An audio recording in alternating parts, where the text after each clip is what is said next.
Assalamualaikum warahmatullahi wabarakatuh. Di depan layar saya tampilkan tabel i'rab yang saya buat sendiri secara lengkap. Namun ini karena tulisannya sangat kecil ini ya, jadi ini saya tampilkan di sebelahnya yang untuk marfu'.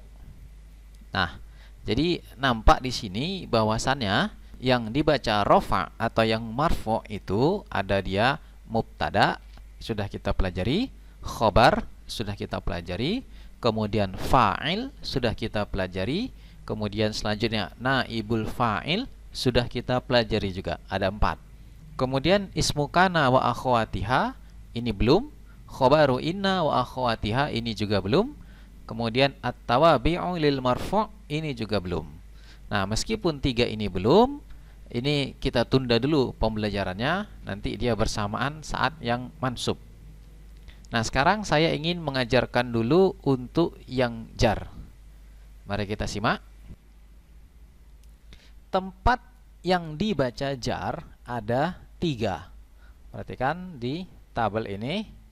Yang pertama, ini ya, yang disebut al-asma'ul masbuqatu bi ahrufil jarri. Isim-isim yang didahului oleh huruf jar. Mana huruf jar? Nah, ini huruf jar. Walaupun ini tidak semua ya, tapi kita ini dulu. Yang pertama ada min, kemudian ilah, ada an, ala, fi, ba, kaf, dan lam. Perhatikan definisinya, al-asma'u, isim-isim, al-masbuqatu, yang didahului bi ahrufil jarri, oleh huruf jar.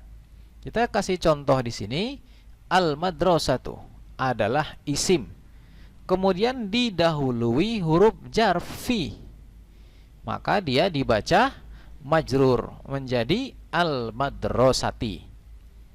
Nah, ketika kita ketahui dia majrur atau dibaca jar, maka cara mengi'rabnya persis seperti ketika mengi'rab yang rofa, yaitu kita katakan dia dibaca jar, tanda jarnya adalah kasroh karena isim mufrad.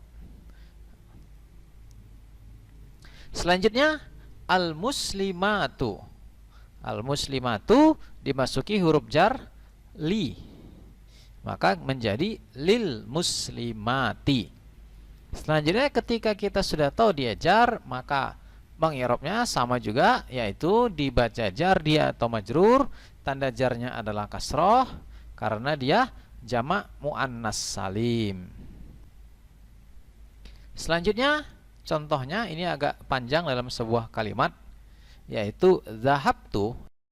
Zahabtu adalah fi'il fa'il, di mana fa'ilnya adalah domir baris muttasil. Ini pelajaran kita yang telah lalu ya. Minal baiti, min huruf jar, al baiti berarti isim yang didahului huruf jar, berarti disebut dia majrur. Maka karena dia majrur, maka dia nanti dibaca jar ya, tanda jarnya adalah kasroh karena dia isim mufrad. Kemudian begitu juga di sini ada ila huruf jar, al-masjidi berarti menjadi majrur atau dibaca jar, tanda jarnya adalah kasroh karena dia isim mufrad. Terus bagaimana kalau contoh yang lain, misalnya yang mustanna, jamak mudzakkar salim, asmaul khamsah? Ya, jawabannya mirip-mirip dengan pelajaran kita pada mubtada dan khobar. Dan untuk asmaul khamsah ini nanti dulu. Jadi misalnya al-masjidi ini jadi 2, berarti al-masjidaini. Al-masjidaini. Ilal masjidaini. Nah, begitu. Ini juga menjawab pertanyaan, apa bedanya masjidani dengan masjidaini? Bedanya adalah pada kedudukannya. Kalau masjidani dia pada saat kedudukan rofa, sedangkan masjidaini saat kedudukan jar, dan nanti juga saat nasab, tapi nasab belum kita pelajari. Sedangkan secara arti sama, artinya sama-sama 2 masjid. Seperti itu. Nah, ini yang pertama, yaitu isim yang didahului oleh huruf jar. Selanjutnya adalah yang kedua, al-asma'u mudhofatu ilaiha. Isim yang menjadi mudhofun ilaih. Dalam hal ini, saya misalkan dulu ke dalam bahasa Indonesia. Contoh dalam bahasa Indonesia adalah ini, nomor 1, rumah sakit. Mana yang dimaksud mudhofun ilaih? Yaitu pada sakitnya ini.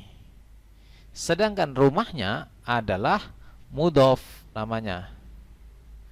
Mudhof. Rumah sakit, rumah mudhof, sakit mudhofun ilaih. Yang dibaca jar nanti adalah yang mudhofun ilaihnya ini.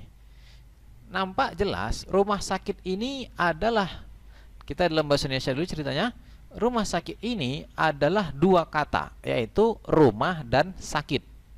Kemudian dijadikan menjadi satu kata, rumah sakit. Coba pisahkan. Lihat rumah sakit tertentu, coba rumah sakit itu kita pisahkan rumahnya dan sakitnya. Bisa tidak? Tentu tidak bisa. Kenapa? Karena sudah menjadi satu rumah sakit. Nah, itulah dia mudhof, mudhofun ilaih. Nah, kemudian contoh selanjutnya, ayahku. Ayah dan ku. Maka di sini mudhof, mudhofun ilaih. Ayahku adalah satu, tidak bisa dipisahkan ayah dan aku. Kemudian selanjutnya 3 kata, minyak kayu putih. Minyak kayu putih 3 kata tapi menjadi satu juga.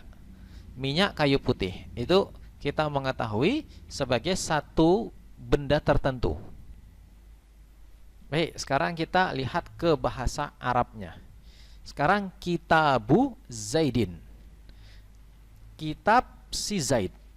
Nah, memang nanti pelajaran selanjutnya adalah di tengah-tengah antara mudhof dan mudhofun ilaih ditakdirkan ada 3 kemungkinan huruf jar, tapi itu nanti dulu kita satukan saja. Jadi kitabu Zaidin, buku si Zaid.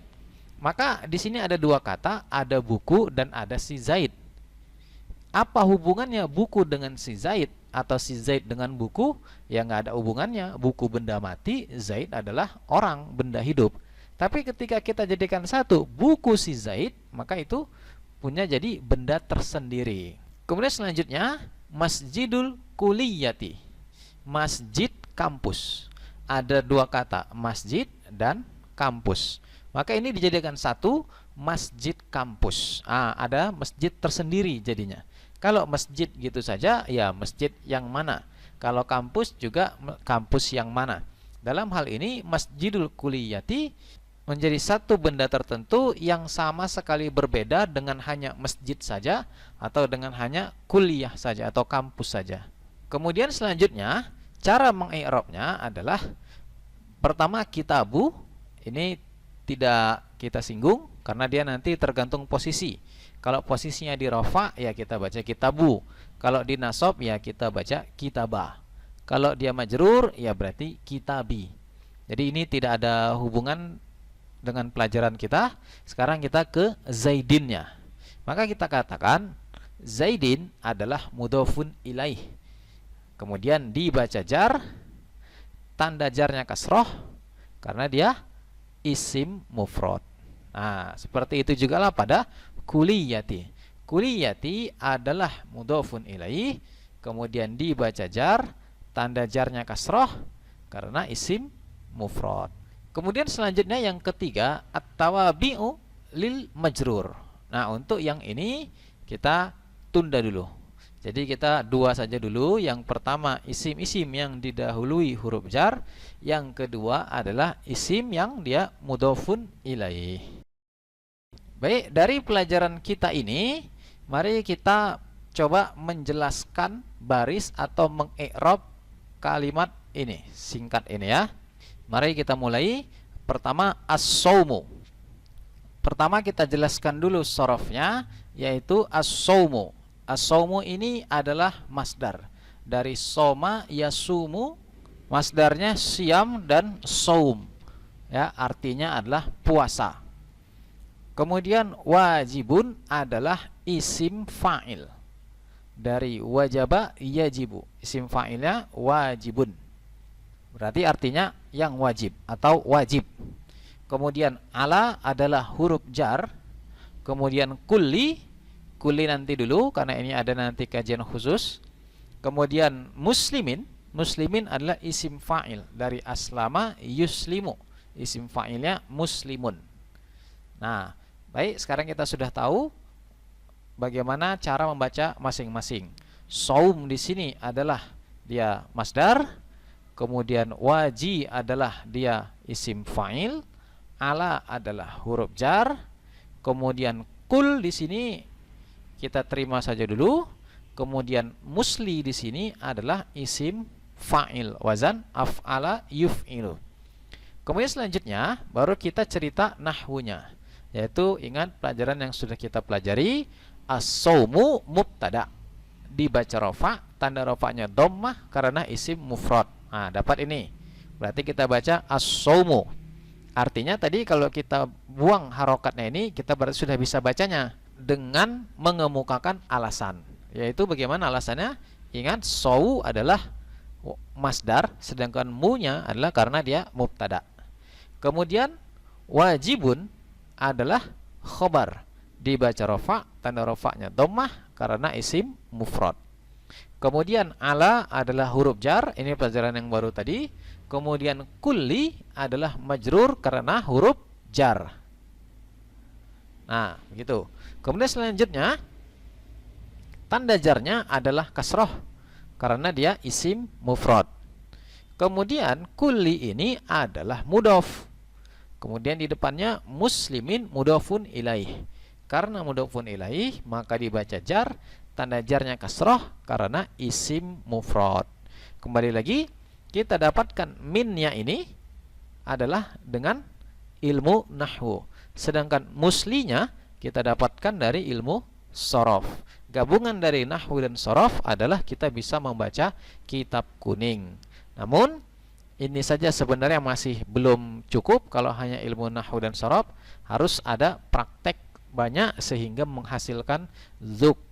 Kemudian ditambah dengan banyaknya mufrodat yang dikuasai. Baik, sekian dulu materi kita pada hari ini. Saya tutup. Assalamualaikum warahmatullahi wabarakatuh.